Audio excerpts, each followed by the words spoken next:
Ladies and gentlemen, welcome back to Gaming with me, Tony Mo, and we're here to discuss some more Destiny beta. Now today, Bungie opened up the Moon, which gave us access to a brand new mission in the story for just 2 hours. Basically what they wanted to do was stress test their server, so they said, hey, we're opening up the Moon, go participate, go do the new story mode, and if you participate in any activity during that 2-hour period, we'll give you a sort of special item that you can carry over into the full game for helping us stress test the game in its beta phase. So that's what they did, and we broke some stuff. There was some stuff broke on the Xbox version. Matchmaking pretty much died. The sad thing for a lot of us Xbox owners was that Xbox Live also decided to go down. In fact, I believe it's still down as I record this right now. So about 3, 4, 5 hours after the 2-hour time frame where they opened up the Moon happened, the Xbox Live is still down, still having issues. So I didn't get to play the Moon with my brother and my friend like I planned, but I did get to play it by myself, and it got me thinking about how I really wanted to talk about the PVE portion of Destiny and what makes PVE in Destiny so enjoyable, and pretty much its direct inspiration and its direct from Halo. I mean, when you look at the Destiny PVE and you're like, why is this good? It's because it's like Halo's PVE.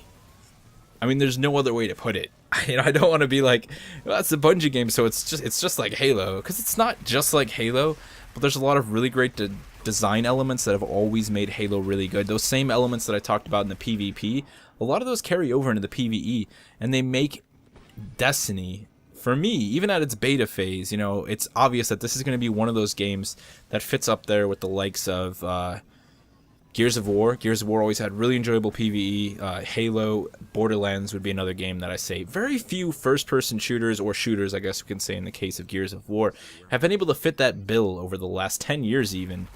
Especially ones that then include a really strong multiplayer component, whether it be cooperative in the case of Borderlands, or competitive in the case of Halo and in the case of Destiny. Well, Destiny kind of has everything. It's a real mixed bag of enjoyment, but very few FPS games can wear that badge of honor. I mean, what do we have these days? The Battlefield campaign and the Call of Duty campaign? It makes me cringe, because there was a time when I enjoyed the Call of Duty campaign, and that was because it was World War II and it was history. So yeah, I was like, I'm replaying history. This is cool.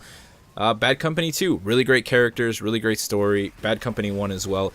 Since then, those games are pretty much just AAA titles doing exactly what a lot of people want to see them do, just kind of throwing in a single player because for some reason we think it needs to exist, and then having a lot of troubles at launch with their multiplayer components, probably because they wasted too much development time making a really crappy single player. That's me being brutally honest about my thoughts on that case. But let's talk about what makes Destiny's PvE pretty damn special and pretty damn fun. Now I'm going to name one thing again, and everyone's just going to be like, I don't understand how this singular component can alter a gameplay experience as much as you're claiming it does, Tony Mo. That is the headshot. Yes, we won't just call it a headshot though, we'll call it a skill shot in this case. It was the same thing with Halo. Borderlands has the same elements. Shooting people in the head does more damage. Shooting people in vital components, maybe it's not always the head. In the case of Destiny, we have the floating eyeball things. I can never remember their name. Reverence, something like that. Anyways, shooting them in the eye, literally in the eye of the eyeball, causes more damage. And that is a skill shot. That requires the player to put down accurate, skillful fire to eliminate an enemy. It's simple as that. I mean, it really is. You may think like, oh, it's just not really. No, it really does make a huge difference. Of course, that's only one layer of why the PvE in Destiny is so great. And I think that second layer has a lot to do with the way that you encounter enemies. Even in this more open world setting that Destiny seems to have, there are still a lot of the characteristics that made the combat in Halo single player, and of course when you played the Halo campaign and cooperative as well, very, very enjoyable, very difficult, and very rewarding. And that was the way that Bungie threw enemies at you. You never just see one type of enemy in a Destiny combat situation. You don't see like waves of one type of enemy. Sometimes you do, but they're very strategically designed, the way that you're encounter, the way that enemies, the way that you encounter enemies, the way that you engage in combat with enemies. And a lot of it has to do, actually, it's built around the structure of the story components, the lore, the way that the game actually works. So let me give you a description of that, because I've been reading the Grimoire, which are sort of cards that you get for playing the Destiny beta that tell you a lot about the lore of the game. And I plan on doing another video, hopefully actually checking out those Grimoire cards, because there's some interesting stuff on there. But one of the cool things that I learned is when you take a look at a Band of Fallen that you're fighting, like I'm doing in this case, You have the actual Fallen. They get the honor of wearing the name Fallen. You have the Fallen Captain, who has a shield. Again, that's a mix into the combat there. He has a shield. He's much taller, much more badass than everybody else. He's sort of on the battlefield, having that really commanding presence, leading the troops into battle. You then have the Dreg. The Dreg don't actually have 4 arms like the Fallen because they haven't earned the right to have 4 arms yet. So they're sort of like these initiates that are just on the bottom of the barrel, doing whatever they can to prove their worth to help get their arms so they could actually grow their arms. And then you have, the sort of Stealth Fallen. Again, that's another variant. These guys are able to cloak. They're purely melee based. They're up in your face trying to murder you.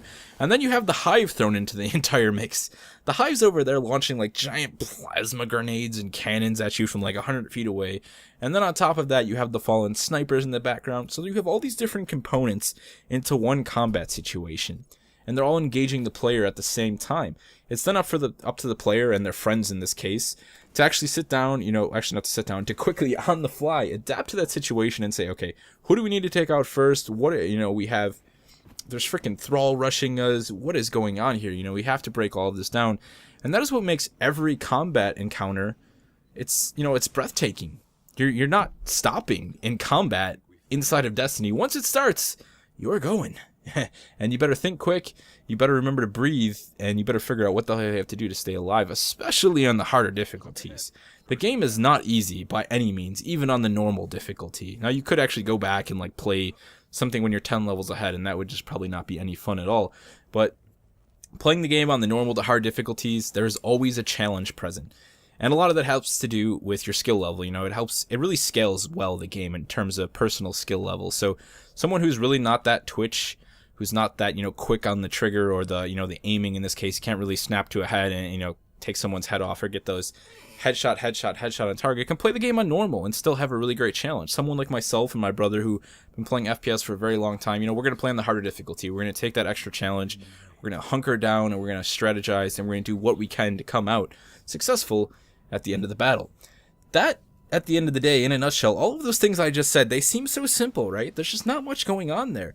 But when you throw it all together, it's actually very intelligently designed PvE, and it makes the game really freaking fun.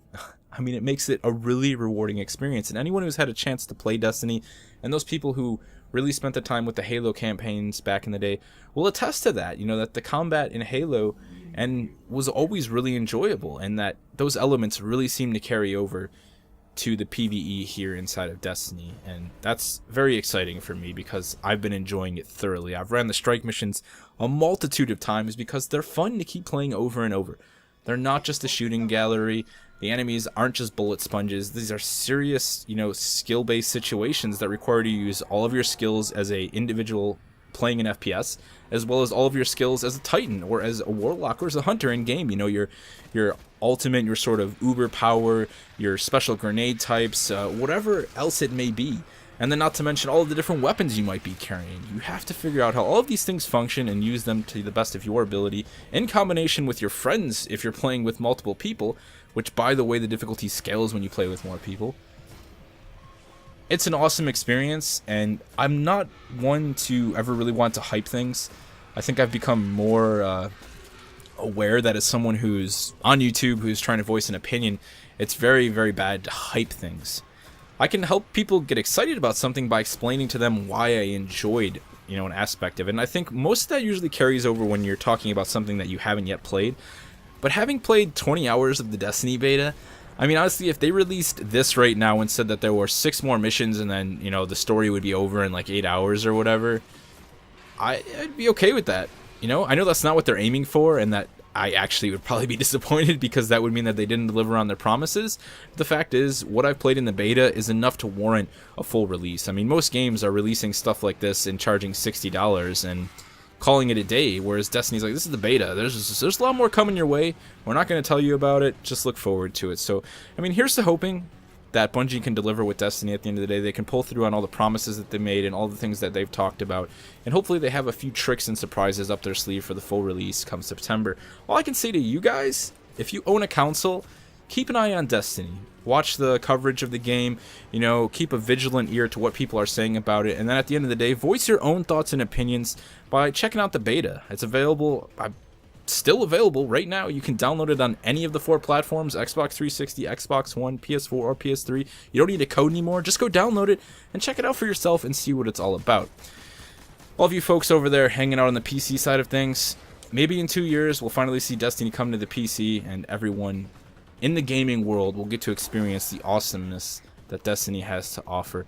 If you guys have any more thoughts that you want to share with me about your time that you've spent with the Destiny beta, if there's any more questions you have for me, and also if there's any other topics that you would like to see me discuss regarding the Destiny beta. I know I've gotten a few topics and ideas from some of you guys, and I plan on discussing just about all the ones that were already mentioned. We're going to be looking more in depth at the PvP, just using beta footage. We're going to be talking a little bit more about the weapons and the skill trees and the different classes as well. But if there's anything else that you would like to hear me talk about in the future regarding the Destiny beta, let me know in the comment section below, and I'll see you guys in the next one.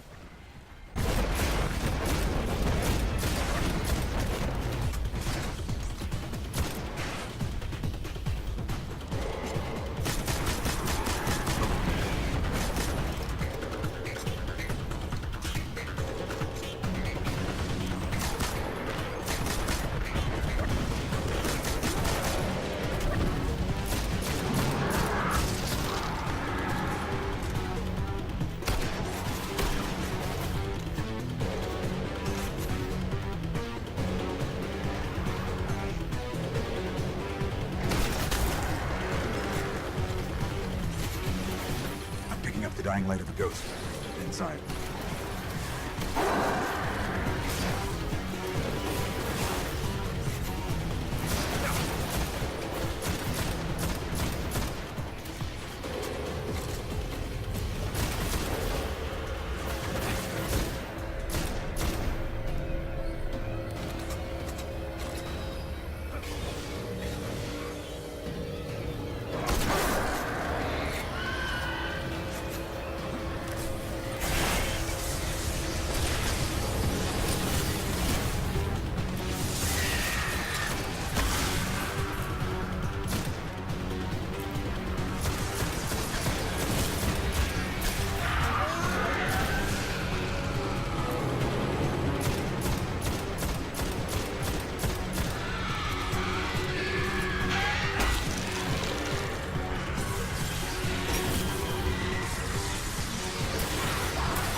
The ghost is dead, but I can still read some of its memories.